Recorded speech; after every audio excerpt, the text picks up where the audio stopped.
waxaa tahay muhiim duruufaha nololeed ee adag kugu hareeraysan iyo dadka iyo deegaanka fahamlaantu kaaga imaanayso marnaba iyo sakaayna tirin miisaanka iyo qofnimada Ilaahay kugu beeray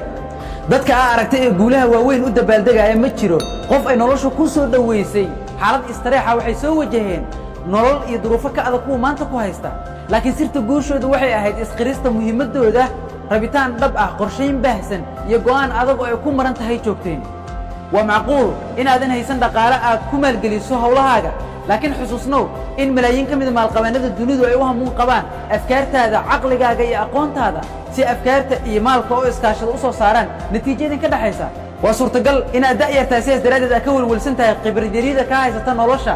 laakiin ogsoonow maalin walba oo ku soo martahay waxay wadataa qisooyin nololeed oo u dhigma khibrado qarniyo soo tixna adigana Ilaahay wuxuu ku siiyey garashada iyo firfircoonida aad ku ogaan karta fahamkaas si walba ay ku garab istaagaan dadka ku jecel ugu horeeyaan waalidka marnaba si buuxda kuuguma suurto gali karaan rabitaanka nololeed iyo nolosha aad u qalanto ee aad maanta u baahan tahay waa adiga qofka kaliya ay hormarin kara naftaada sida kaliya aad ku soo hormarin kartaana waa qirista iyo kalsoonida naftaada ku qabto